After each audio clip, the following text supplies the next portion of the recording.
Coming up, how people can get a taste of local cuisine in Sioux Falls. Plus, we head to Watertown, where one officer showed off his back-flipping skills.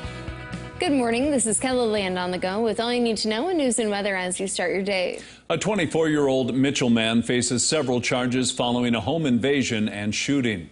Police say Ransom Whitelance forced his way into a home early Sunday morning with a shotgun. According to court papers, he made a woman put things in his backpack, then walked her outside at gunpoint. At that point, a man came home from work. The woman ran, and police say Whitelance shot the man.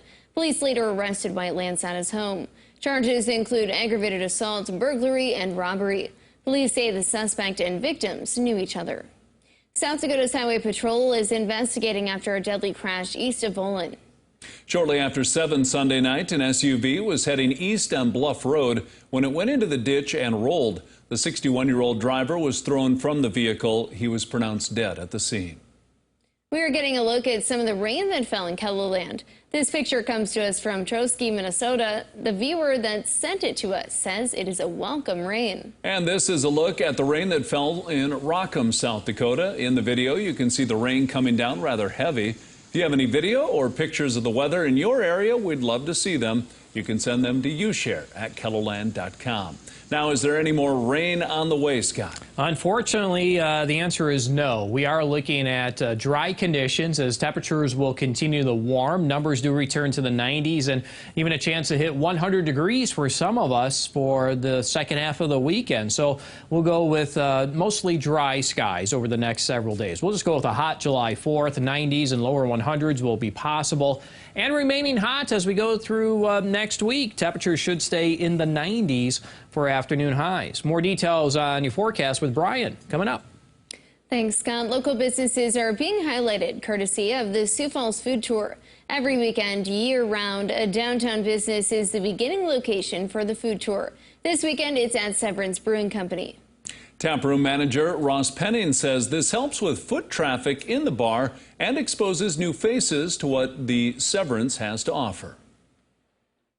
It's nice that we're still part of it, where people can try craft beer that they really, like I said before, not have time to either swing down on their own, or they're just, you know, I don't drink a lot of craft beer. He says they often start their guests off with multiple samples of their new brews or serve their featured beer. The tour is on Saturday and runs from 1 to 4 p.m. The mini WICONI water system will begin repairs on the core water pipeline in the Fort Pierre area starting today and going through tomorrow. There will be mandatory water restrictions on all non-essential water usage like lawn watering, washing vehicles, and filling pools. This affects around 10 counties in the state.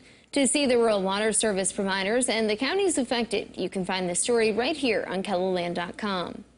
In just a few days, the Flanders Santee Sioux Tribe will open a cannabis dispensary. The Native Nations Cannabis Dispensary will open when Initiated Measure 26 takes effect, legalizing medical marijuana.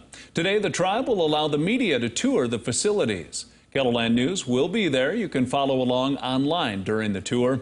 We'll also bring you stories on KELOLAND News at 5 and 6. And something bright to start your morning. One of the things police officers do is build a connection with the kids in the community.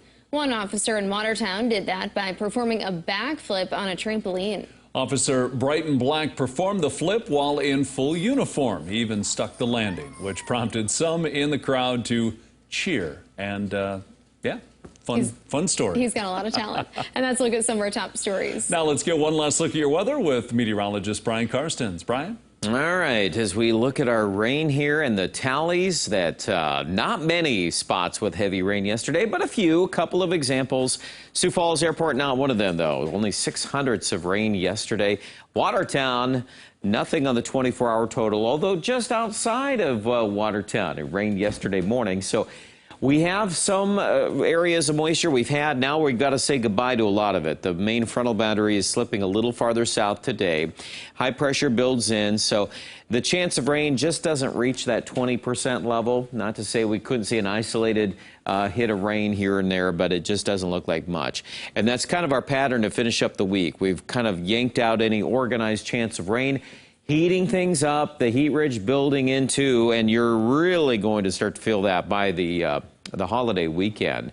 We could be near 100 degrees in parts of South Dakota as some of this tremendous heat in the Pacific Northwest breaks off. Although, as we get into next week, too, we do have a few other items to talk about, one of which is this monsoon, which is basically kind of a tropical feed of moisture that comes up through the Rockies. That typically happens a little later into the summer, but this year, you know, we've been off to such a hot start. We're kind of advancing that story, perhaps. And we'll see what happens after that. There could be a couple of rain chances beyond day 7, but that's still ways down the road, and we have a lot of time between now and then. So at low 80s today for many, Sioux Falls area 83, about the same in Rapid. Kind of a slow and steady climb on temperatures. Sioux Falls area, it's not going to be hot right away, but eventually we'll get there. We think that Aberdeen, Pierre, into northwestern South Dakota, the heat is going to hit faster and harder, and it's going to be a drier heat as well. We're going to rocket up there between 95 and 100 this weekend, so kind of take notes on that. I think that's looking pretty likely for Aberdeen and Pierre. You're both kind of in the same boat here. Overnight lows are going to come back up too, closer to 70. And Rapid City, yep, it also is going to get hotter by the start of the weekend. So we will be watching that. You'll find out more coverage online at KELOLAND.com.